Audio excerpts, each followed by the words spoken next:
మందిరపు గుమ్మమునకు గడప క్రింద నుంచి ఊరి పొంగిడి జీవజలము లేదా ఊరి పొంగిడి నీటి ఊట. ఆ నీళ్లు బలిపీఠమునకు దక్షిణముగా మందిరపు కుడి ప్రక్కన క్రింద నుండి పారుచు ఉండెను. లోతు అంటే మొదట చీలమండల లోతు రావడం, తర్వాత మోకాళ్ళ లోతు రావడం, తర్వాత నడుము లోతు రావడం, ఆ తర్వాత మనిషి నిలబడలేనంత మిక్కిలి లోతైనందున దాటలేనందున అది అందులో ఈదాల్సి వచ్చింది. ఇది దాటినట్లుగా ఇక్కడ చూపిస్తున్నాను ఈ దర్శనం. అయితే దీంట్లో ఒక ఆధ్యాత్మిక సత్యం ఉంది, అలాగే భవిష్యత్తులో సంఘానికి సంబంధించినటువంటి చారిత్రక ఆవిర్భావం కూడా ఉంది. రెండు విధాలుగా దీన్ని మనం చూడవచ్చు. అప్పటి వరకు చెరలో ఉన్నటువంటి ఇశ్రాయేలీయులు దేవుని ప్రజలకి దేవుడు అందిస్తున్నటువంటి గొప్ప సువార్త వాక్య భాగమే ఈ యొక్క హెజ్కేలు గ్రంథం 47వ అధ్యాయం. అయితే ఈ అధ్యాయంలో ఉన్నటువంటి విషయాలన్నిటినీ కోడీకృతం చేసి ఒక 3 మాటలుగా మనం చెప్పుకోవచ్చు. ఏమిటంటే అది రిస్టోరేషన్, తిరిగి స్థాపించడం. తన యొక్క సమాజాన్ని, తన యొక్క సంఘాన్ని, తన యొక్క జనాంగాన్ని మరలా తిరిగి స్థాపించుకునేటువంటి విధానాన్ని ఈ అధ్యాయంలో మనం చూడగలుగుతాం. అబౌండెంట్లీ, సర్వ సమృద్ధి అనేది దేవుడు మరలా మీకు నేను దయచేస్తాను అనేటువంటి వాగ్దానాలని ప్రవక్త ద్వారా అందించడం మనము చూడగలుగుతున్నాం. తర్వాత మోర్ ఫ్రూట్ఫుల్నెస్ అంటే అత్యధికమైనటువంటి ఫలభరితమైనటువంటి జీవితాలని నేను మీకు దయచేస్తాను అని దేవుడు తెలియచేయడం. అయితే ప్రొఫెటికల్ అంటే రాబో కాలానికి ఉంచబడినటువంటి సూచనలుగా కనుక మనం వీటిని చూసినట్లయితే మరి అంత ఆశ్చర్యం మనకి కలుగుతుంది. ఏంటంటే నూతన సంఘ ఆవిర్భావానికి గుర్తుగా ఇది ఉంచబడింది.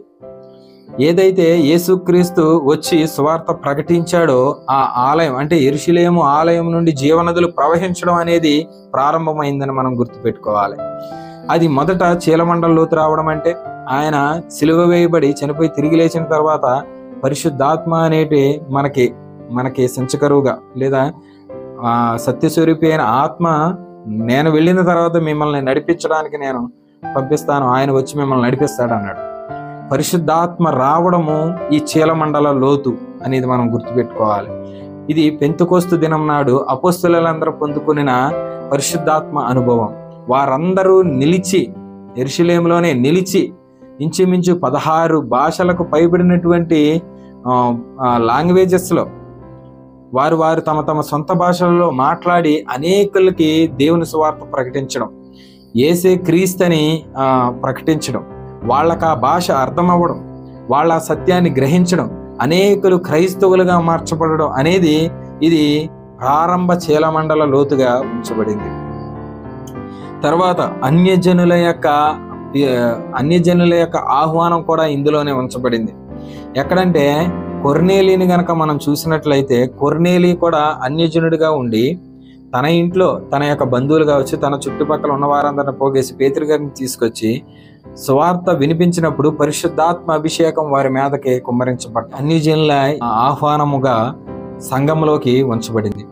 ఇది నూతన సంఘ ఆవిర్భావం, దైవికమైన ప్రేమ యొక్క దయగల ప్రవాహం. అది మోకాళ్ల లోతు అని చెప్పినప్పుడు ఈ సువార్త పరిచర్య యెరూషలేములోనే కాదు కానీ బర్నబాని, పౌలుని, ఈ యొక్క అపోస్తలుల గారి 13వ అధ్యాయం మొదటి 4 వచనాల్లో ఉన్నటువంటి శిష్యులని వారి ఎన్నిక చేసి సువార్త దండయాత్రకు పంపించడం.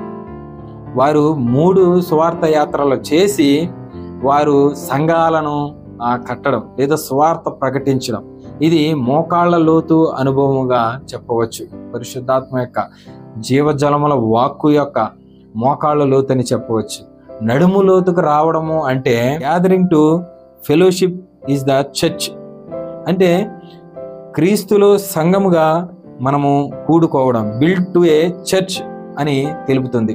నడుము లోతు రావడం అంటే సహవాసము, తర్వాత సంఘము యొక్క ఏర్పాటు. అపోస్తలుల కార్యములు 14వ అధ్యాయంలో కనుక మనం చూస్తే 22వ వచనం నుంచి 23వ వచనం వరకు అపోస్తలుడైన పౌలు శిష్యులను అలాగే సంఘ పెద్దలను ఏర్పాటు చేసి సంఘాలను బలపరిచి అక్కడి నుంచి వెళ్ళినట్టుగా మనం చూస్తాం. సంఘ పెద్దలను ఏర్పాటు చేసి సంఘాన్ని బలపరిచినట్టుగా అంటే హీ బిల్డ్ ద చర్చ్. అక్కడికి సంఘము ఏర్పాటు అనేది అక్కడ జరిగిందని మనం గమనించాలి. మొదటిదిగా సువార్త పరిచర్య యెరూషలేములో జరిగింది, తర్వాత ఆయా ప్రాంతాలలో యాత్రలకి వెళ్ళి శిష్యులుగా సువార్త యాత్రను ఇతర దేశాలు లేదా ఇతర ప్రాంతాల్లో ప్రకటించినప్పుడు అది విస్తరించింది. తర్వాత వీళ్ళ సువార్త ప్రకటించిన చోట రక్షణ పొంది చిన్న చిన్న సంఘాలుగా ఏర్పడడం చూడగలం.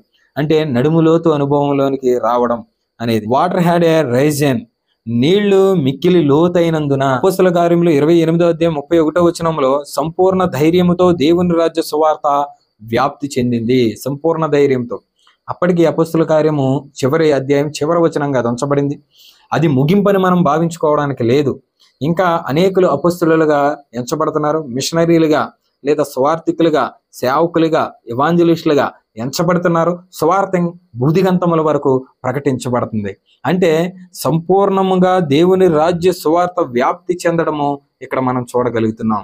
ఇది ఈ యొక్క సత్యాల్ని, అంటే నూతన సంఘ ఆవిర్భావ సత్యాలని, అలాగే ఆధ్యాత్మికంగా వ్యక్తిగత జీవిత ఇశ్రాయేలీల యొక్క వ్యక్తిగత జీవితపు విధానాన్ని, ఈ రెండు కోణాలని ఈ యొక్క అధ్యాయంలో చూపిస్తూ ముందుకు నడిపించడం ఎంతో గొప్ప విషయం. అది విశ్వాసి జీవితం.